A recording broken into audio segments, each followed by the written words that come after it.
하나님의 말씀 보시겠습니다. 성경 말씀은 신약성경 마가복음 4장이 되시겠습니다.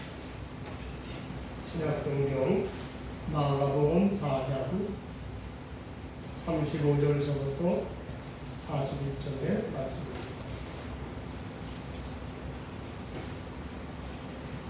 신약성경 59페이지가 되시겠습니다. 마가복음 4장 35절로 41절입니다. 제가 한 절, 여러분이 한 절, 말씀을 교독으로 보시겠습니다. 찾으셨죠? 그날 저물 때에 제자들에게 이르시되 우리가 저편으로 건너가자 하시니 그들이 우리를 떠나 예수를 배에 그들을 모시고 큰 광풍이 일어나며 물결이 배에 부딪혀 들어와 배에 가득하게 되었더라. 예수께서는 물에서 그들을 데리고 주무시더니 제자들이 울며 이르되 선생님이여 우리가 죽게 된 것을 돌보지 아니하셨나이까 하니 예수께서 깨어 바람을 꾸짖으시며 바다더러 이르시되 잠잠하라 고요하라 하시니 바람이 그치고 아주 잔잔하여 지더라. 이에 제자들에게 이르시되 어찌하여 그렇게 무서워하느냐 너희가 어찌 믿음이 없느냐 하시니 41절 함께 보십니다. 그들이 심히 두려워하여 서로 말하되 그가 누구이게 바람과 바다도 순종하는가 하였더라. 아멘.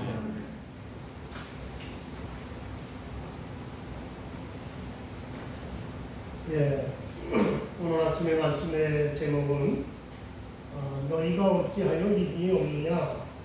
오늘 본문에 나오는 예수님의 말씀이 제목이 되겠습니다. 오늘 본문이 전하는 사건은 우리가 아주 잘 알고 있는 이야기입니다. 어느 날 예수님께서 제자들과 함께 배를 타시고 갈릴리 호수를 건너가시게 되었습니다. 오늘 본문 35절 하반절에 보시면 예수님께서 제자들에게 우리가 저편으로 건너가자고 말씀을 하셨죠. 아마도 예수님께서는 바쁜 일과로 인해서 몹시 몸이 피곤하셨기 때문에 모인 그 무리들을 피하여 잠시나마 휴식을 하시고자 이런 제안을 하셨지 않았나 이렇게 생각이 되어집니다. 그런데 예수님께서 건너가시고자 하신 저편은 어딜까? 이 사건과 연결되어지고 있는 마가복음 5장 1절에 보시면 거라사인 지방이었다고 말하고 있습니다. 거라사는 이방인의 땅으로서 대가볼리 지방에 속한 지역입니다. 지금 예수님과 제자들이 배를 타고 가는 목적지는 정확하게 아주 일직선으로 건너 방향입니다. 그래서 갈릴리 호수를 관통하고 가는 백길이었습니다. 갈릴리 호수는 작은 호수가 아닙니다. 그래서 종종 갈릴리 바다라고 불려질 정도로 아주 넓은 호수입니다. 갈릴리 호수는 높은 산들로 둘러싸여 있습니다. 그래서 높은 산들로 둘러싸여 있기 때문에 이 갈릴리 호수는 종종 갑자기 거센 바람이 몰아치곤 했다고 합니다. 겨울에 우리가 겨울을 늘 지내보면서 경험하신 바지만은 큰 빌딩 주위가 유난히 더 찬바람이 거센 것을 여러분 많이 경험하실 겁니다. 꼭 그런 환경이죠. 보통 낮보다는 저녁에 부는 바람이 강하다고 합니다. 그래서 대개 고기잡이를 밤에 하는데 어쩌다 저녁 때 바람이 불 때는 훨씬 더 위험하다고 했습니다. 그런데 본문 35절에 보시면 그날 저물 때에 라고 했고요. 37절에 보면 큰 광풍이 일어났다 이렇게 기록하고 있습니다. 이렇게 저녁 때에 큰 광풍이 일어나니까 자동적으로 파도가 일어나는 것이죠. 아주 그 파도도 높은 파도, 사나운 파도가 일어나니까 그 물결로 인하여 배가 몹시 흔들렸습니다. 그리고 그 물결이 배에 부딪혀 들어와서 배에 가득하게 되었습니다.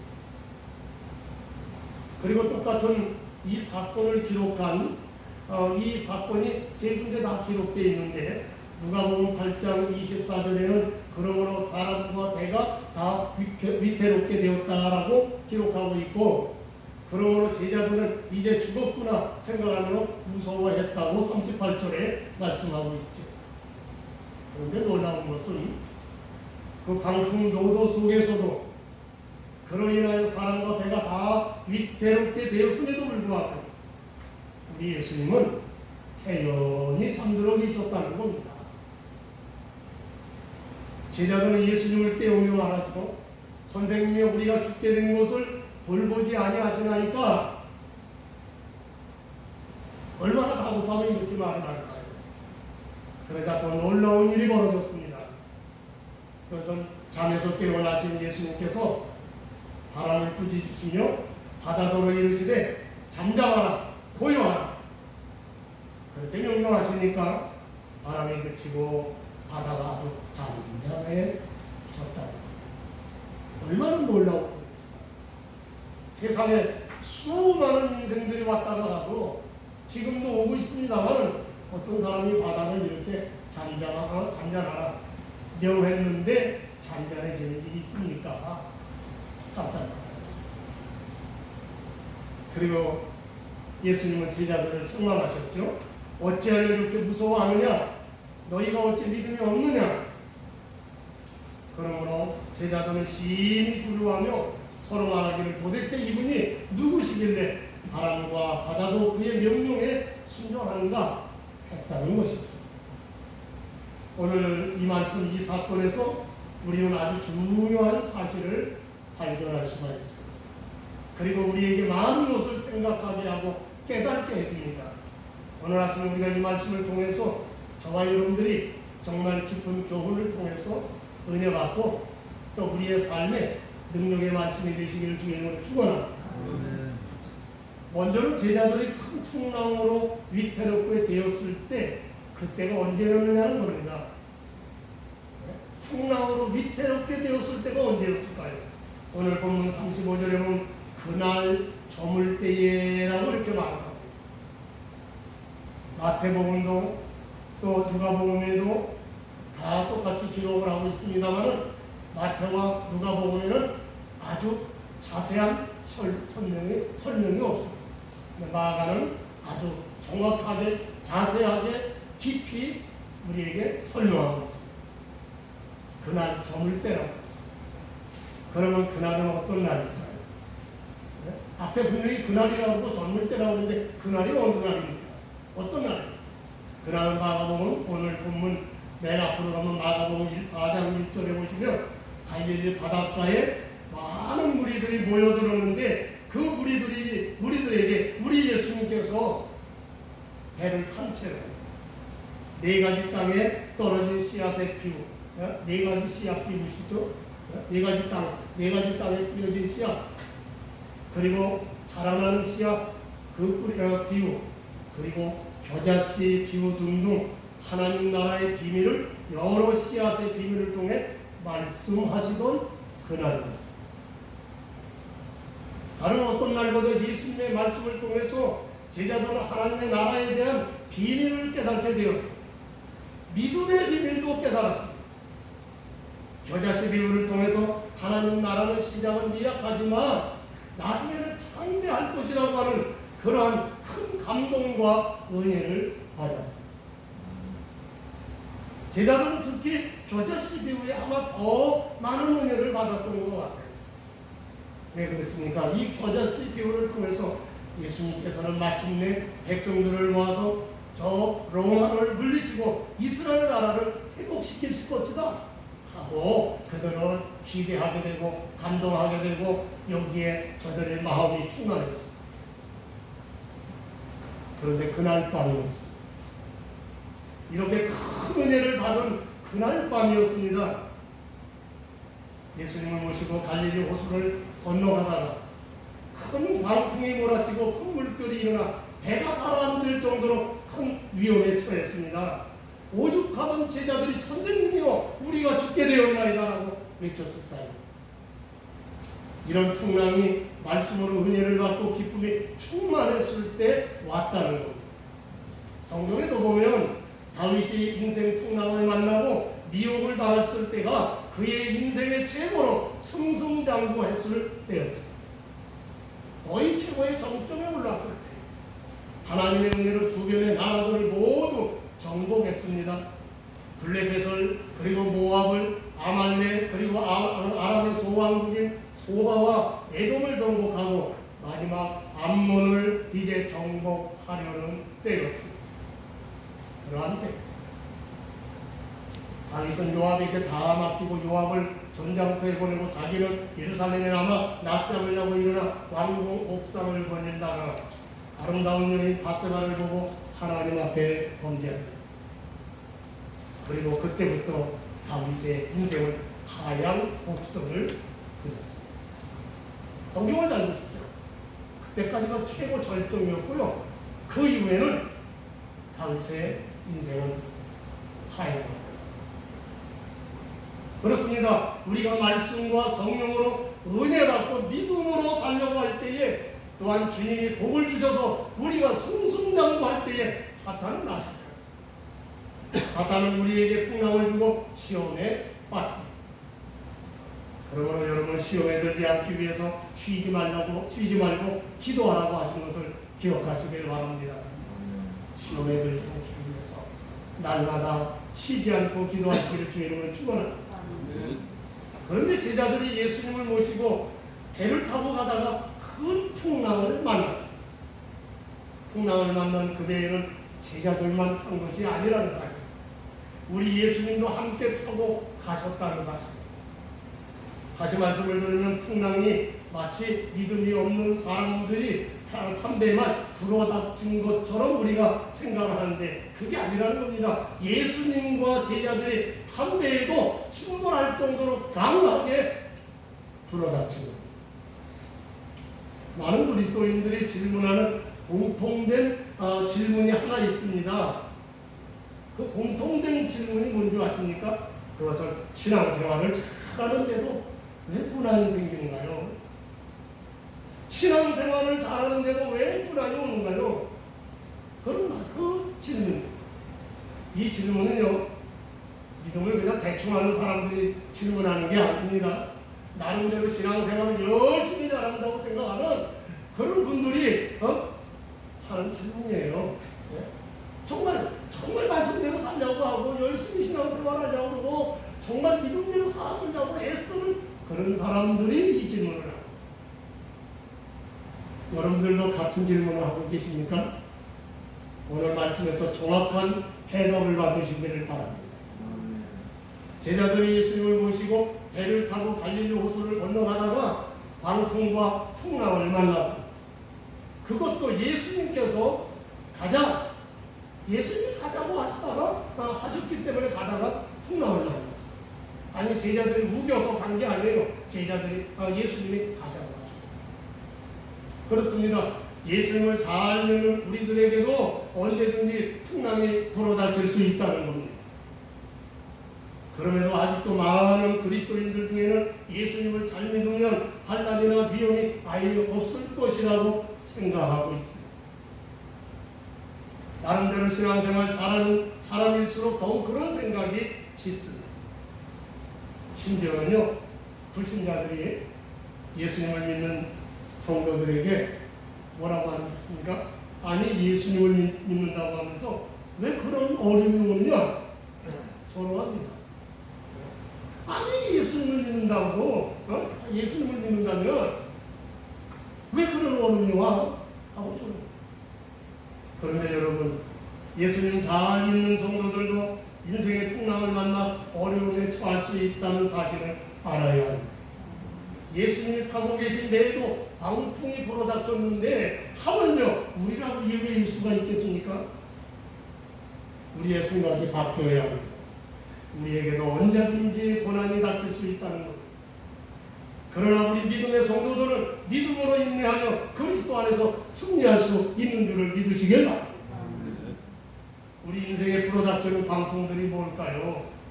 우리 인생에 불어닥치는 광풍들 중에는요, 가장 먼저 우리가 건강을 생각할 수가 있습니다. 건강을 빼앗아 가는 광풍이 있죠. 사업을 무너뜨리고 직장에서 실직게 하는 광풍도 있습니다. 재물을 빼앗아가는 광풍, 사랑하는 가족을 힘들게 하는 광풍이 있고요. 명예를 빼앗아가는 광풍도 있고, 심지어는 여러분 우리의 신앙생활을 뒤흔드는 광풍도 있습니다. 지금도 눈에 보이지 않는 코로나19 바이러스라고 하는 광풍이 우리의 일상과 삶을 엉망진창으로 만들고 있습니다. 이런 풍랑들은 자신들이 잘못해서 그 대가로 닥치는 경우도 있겠지만 아무런 잘못도 하지 않고 신앙생활을 잘하고 있음에도 불구하고 광풍이 불어닥칠 때가 있다는 사실. 구약성경에 나오는 욥의 경우가 그렇습니다. 구약성경에 나오는 욥 잘 아시죠? 욥은 당대의 의인이었고요, 하나님이 인정하신 믿음의 사람이었습니다. 그런데 갑자기 그의 인생에 큰 광풍이 불어닥쳤습니다. 그래서 10명의 자녀들이 다 죽었죠. 그만둔 재산, 어마어마한 재산들이 하나도 남김없이 다 사라졌습니다.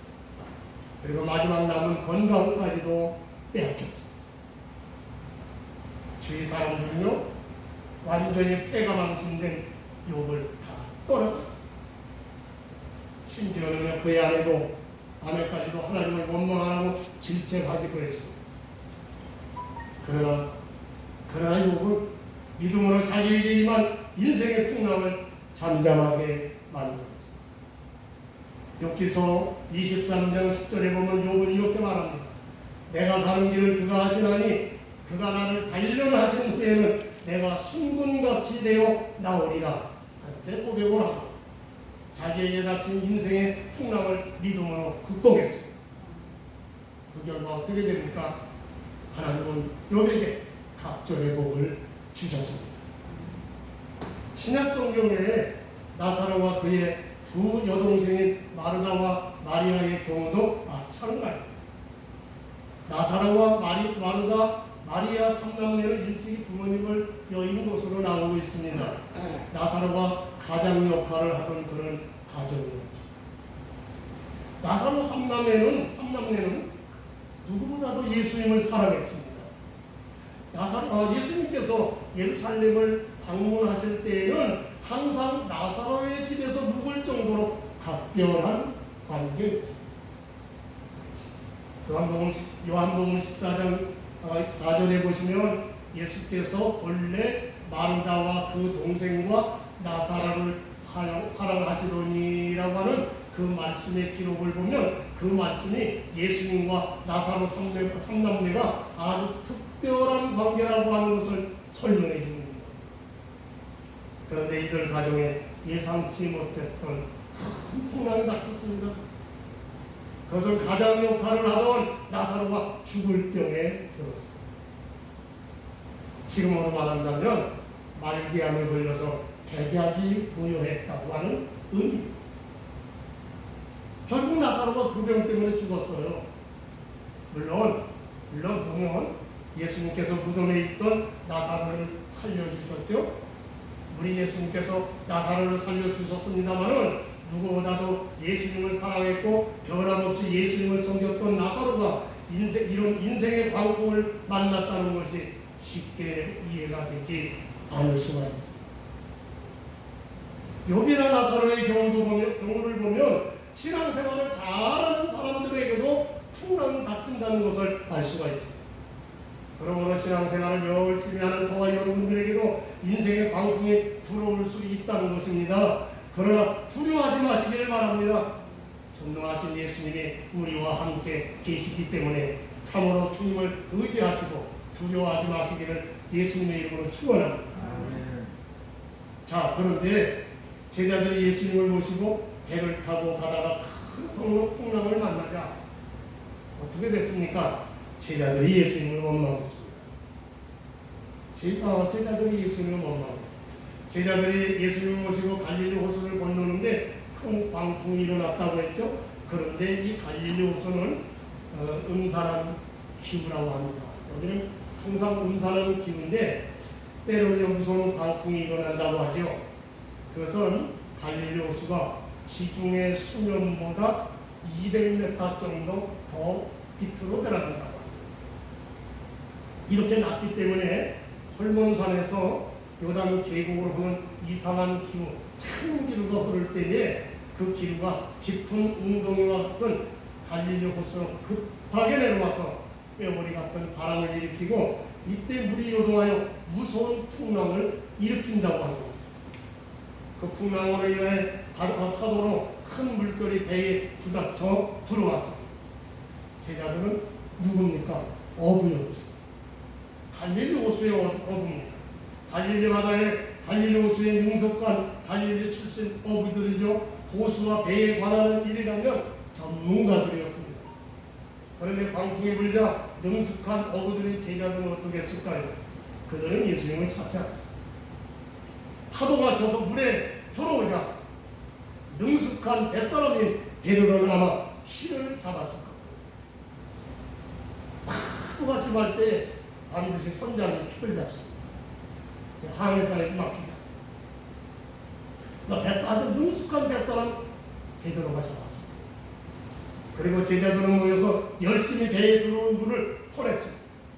그들은 자기들의 경험을 살려 열심히 수고했습니다. 그때까지 그들은 예수님을 찾지 않았습니다. 그러면 언제 주무시는 예수님을 찾고 깨우고 찾았을까요? 배에 물이 가득하게 차서 이제는 그들이 어떻게 할 수 없을 때에야 비로소 예수님을 깨웠습니다. 자기들이 할 수 없을 때에야 비로소 예수님을 찾았다. 그런데 제자들이 잠을 주무시는 예수님을 깨우면서 하는 말이 아주 가관이었죠. 선생님이요, 우리가 죽게 된 것을 돌보지 않으시라니까. 얼마나 이 말이 가관이에요. 이 말이 무슨 말입니까? 이 말은 원망하는 말이에요. 원망하는 말이에요. 왜 알아서 미리미리 우리를 도와주지 않습니까? 네? 우리는 우리가 아는 대로, 우리가 할 수 있는 대로 이것저것 다 하고 있는데 왜 거들어주지 않습니까? 우리가 주님을 잘 모시고 다니는데 왜 우리를 죽도록 이렇게 내버려 두십니까? 예수님이 주무셨던 그곳은 고물이라고 하는 배 뒤편이에요. 뒤편. 선장이 배를 지휘하는 곳입니다. 키를 잡는 곳입니다. 마치 교회의 머리가 되시는 그리스도가 머리가 된 것처럼 예수님은 배의 선장 자리에 앉아 계셨습니다. 그러나 예수님은 배기를 메고 주무실 수밖에 없었습니다. 왜냐하면 제자들이 알아서 스스로 배를 움직이며 가고 있었기 때문에. 그런데 우리 인생의 광풍으로는 있었기 때문에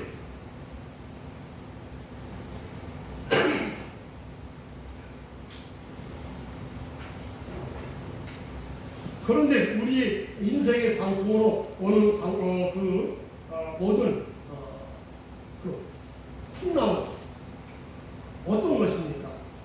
그러한 풍랑은 고난이고 고통이고 시험이죠. 그것은 갑자기 닥치는 사업의 실패라고도 할 수가 있습니다. 직장에서 실직하는 것이라고 말할 수가 있겠습니다. 이러한 광풍은 여러 가지로 우리에게 말할 수가 있는데 치명적인 암병이라든지 그런 것들이 말할 수가 있겠죠. 자, 제자들은 이러한 큰 문제와 같은 우리 인생의 문제와 같은 그런 문제 속에서 그러니까 그런 광풍을 만나면서도 예수님을 안 찾았습니다. 우리가 이러한 시험과 환난이 올 때에 우리가 예수님을 찾아야 되는데 안 찾습니다. 기도하지 않습니다. 내가 문제를 해결해 보려고 동분서주 유력한 사람, 또 돈을 구하려 은행에 유력한 사람을 만나 잘 치료한다는 의사를 찾아. 그러다가 안 되고 결국 해결할 수 없는 지경에 이르면 그때는 하나님을 비울 수가 있어. 내가 얼마나 하나님을 사랑합니까? 여러분들은 그런 적은 없는가요? 기도하지도 않고 내가 해결을 하려다가 실패하고 안 돼서 하나님을 원망하신 적은 없나요? 그러면 제자들이 왜 이런 원망을 했을까요? 우리는 우선 예수님께서 바람과 파도를 잠잠하게 하신 것을 보며 제자들이 보인 반응을 살펴볼 필요가 있습니다. 본문 41절에 보면 제자들이 두려워서 서로 말하기를 그가 누구에게 바람과 바다도 순종하는가 라고 말합니다. 이 말은 제자들이 예수님을 아직 제대로 알지 못했다는 말이죠. 제자들은 주님의 말씀을 듣고 은혜 받고 감동하고 그랬습니다만 정작 그 예수님은 어떤 분이신지를 아직 몰랐다. 예수님이 누구시죠? 예수님은 하나님의 아들이시죠. 태초의 말씀으로 하나님과 함께 우주 만물을 창조하신 창조주 하나님이시죠. 요한복음 1장 1절로 4절에 보시면 태초의 말씀이 계시니라. 이 말씀이 하나님과 함께 계셨으니 이 말씀은 곧 하나님이시니라. 그가 태초에 하나님과 함께 계셨고 만물이 그로 말미암아 지은 바 되었으니 지은 것이 하나도 그가 없이는 된 것이 없느니라. 그리고 1장 14절에 보면 말씀이 육신이 되어 우리 가운데 거하시네. 우리가 그의 영광을 보니 아버지의 독생자의 영광이요 은혜와 진리가 충만하더라. 말씀으로 계셨던 우리 예수님, 그 말씀이 육신으로 되어 오신 분이 예수입니다. 그러므로 지금 예수님께서 바람과 바다를 충만하십니다. 잠잠하라, 고요하라 명하시는 겁니다. 그것은요, 우리 예수님께서 하나님의 본체로서 그 하나님의 능력을 수행하고 계십니다.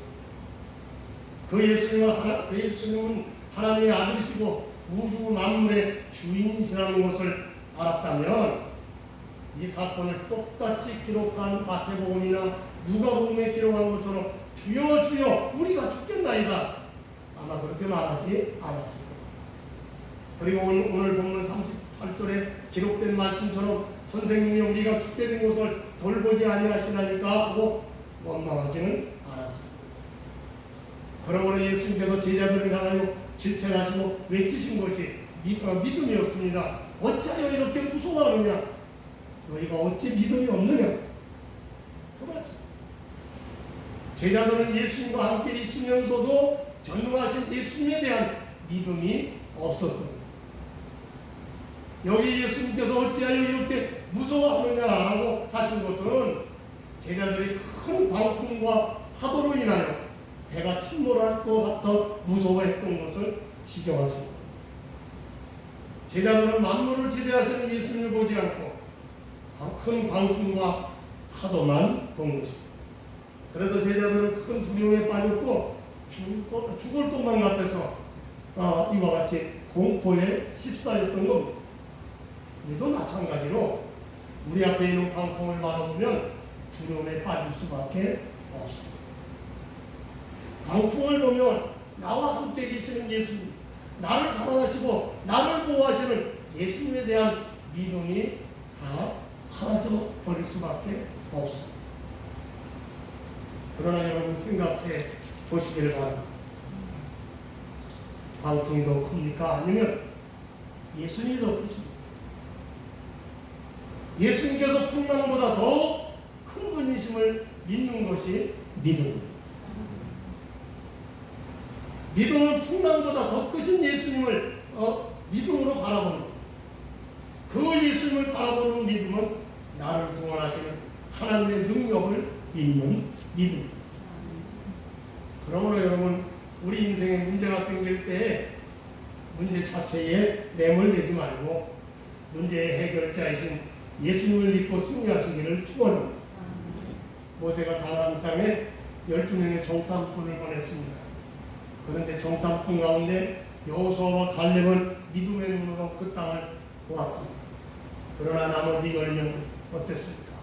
불신의 눈으로 보았습니다. 결국 10명의 정탐꾼들은 한 사람도 가나안에 들어가지 못하고 모두 다 광야에서 죽었습니다. 제자들은 하나님이신 예수님과 함께 배 안에 있으면서도 광풍과 풍랑 앞에 믿음이 다 사라져버렸습니다. 그래서 예수님께서 너희가 어찌 믿음이 없느냐 하고 책망하십니다. 성경에는 믿음이 많은 사람, 믿음이 적은 자, 그리고 믿음이 없는 자 이렇게 구분하고 있죠. 그런데 지금 이 상황에서 제자들은 어떻습니까? 믿음이 없는 자들입니다. 광풍과 풍랑 때문에 예수님에 대한 믿음이 없다 보니까 그들의 입에서 나온 말이 죽겠다고 하는 말이에요.